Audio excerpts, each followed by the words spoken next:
Hello friends, welcome back to power of books. हमारी आज की बुक है मैनेजिंग वन सेल्फ, जिसके राइटर हैं पीटर। ये बुक मैनेजिंग वन सेल्फ एक बहुत ही powerful popular self help book है। राइटर पीटर खुद बताते हैं कि अपने आप को कैसे मैनेज करें कि खुद को उस मुकाम पर ले जाएं जहां पर हमने सोचा था। ऑथर पीटर 5 इम्पॉर्टेंट बातों से हमें समझाते हैं जो हमें खुद से पूछने चाहिए और इनका जवाब ही हमें खुद को मैनेज करना सिखाएगा। पीटर मैनेजिंग वन सेल्फ के राइटर हैं। उन्हें फादर ऑफ मॉडर्न मैनेजमेंट कहा जाता है। तो आइए चलते हैं इन सवालों की तरफ जो आपको खुद को मैनेज करना सिखाएगा।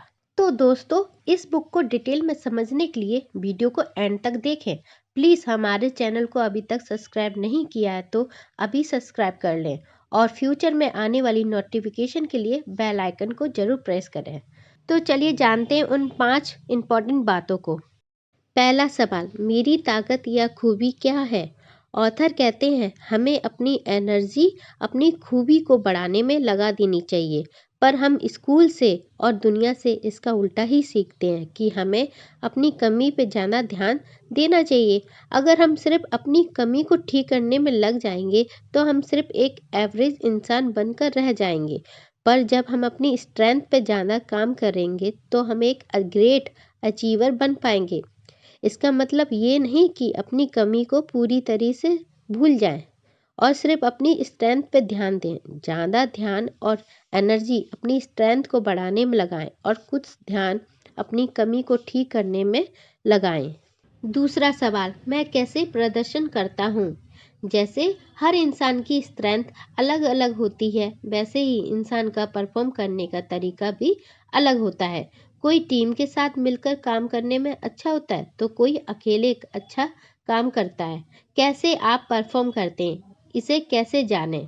तो आप देखिए कि आप चीज़ों को सीखते कैसे हैं। क्या आप चीज़ों को पढ़कर सीखते हैं या सुनकर? आपने देखा होगा कुछ लोग बुक से पढ़कर कुछ चीज़ें समझ लेते हैं, पर कुछ लोग उसी टॉपिक को टीचर के पढ़ाने से ही समझते हैं। तो इस सवाल का जवाब ढूंढें कि आप लिसनर हो या रीडर, या कोई और तरीके से चीज़ों को सीखते हो। कुछ लोग फैसला लेने से अच्छे होते हैं और कुछ लोग दूसरों को अच्छा सुझाव देने में अच्छे होते हैं। इसलिए अपने तरीक़े को बदलने के बजाय अपने तरीके और बेहतर बनाने पर ध्यान दें, तभी आप एक एक्सीलेंट परफॉर्मर बन पाएंगे।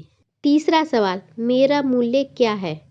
वैल्यू कहें या बिलीफ्स, ये आपके काम से मैच करनी चाहिए। सोचिए कि आप ऐसा काम कर रहे हैं जो आपकी स्किल से मैच हो रही है, पर आपकी वैल्यू से मैच नहीं हो रही है, तो आप उस काम को अच्छे से नहीं कर पाएंगे और आपकी परफॉर्मेंस बुरी होती जाएगी। मान लीजिए कि आप एनवायरनमेंट को बहुत ख्याल रखते हैं, पर एक ऐसी कंपनी में काम कर रहे हैं जो एनवायरनमेंट को नुकसान कर रहा है, तो आप अच्छा परफॉर्म नहीं कर पाओगे क्योंकि आपकी वैल्यू आपके काम से अप्लाई नहीं हो पा रही है, जो फिर आपको अंदर से खोखला कर रही है। इसलिए ऑथर एक आसान सा टेस्ट बताते हैं अपनी वैल्यू को अपने काम से मैच करने की।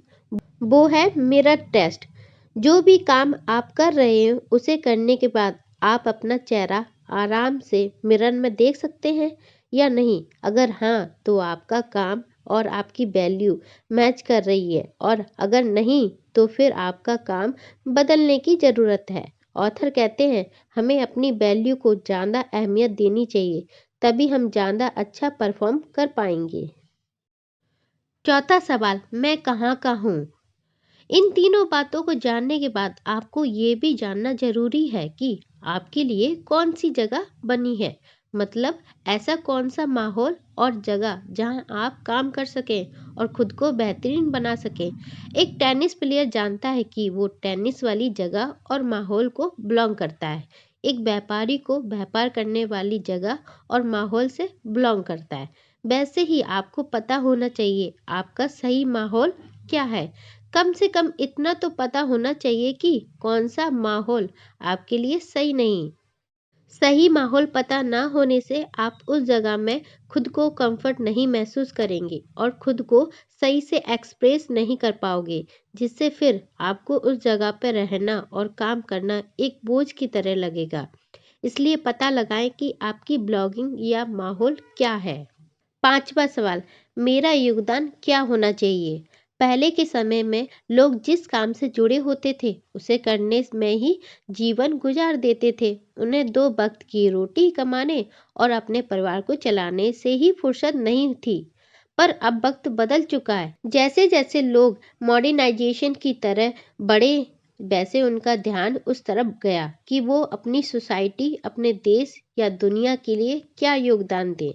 कुछ लोग कह सकते हैं कि उनका जीवन है, उनकी मर्जी, वो जैसे चाहें जिएं, उसे कोई कुछ बोलने वाला कौन होता है। पर ऐसी सोच ठीक नहीं है। हम जहाँ हैं, जिस जगह पर हैं, जिस देश या सोसाइटी में, हमें भी कुछ योगदान देना चाहिए।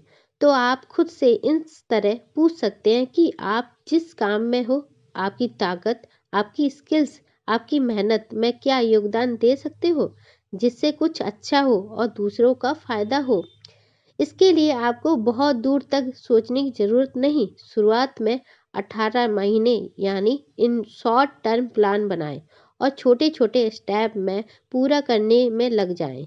प्लान ऐसी होनी चाहिए जिससे पूरी की जा सके और क्लियर हो। Thank you for watching.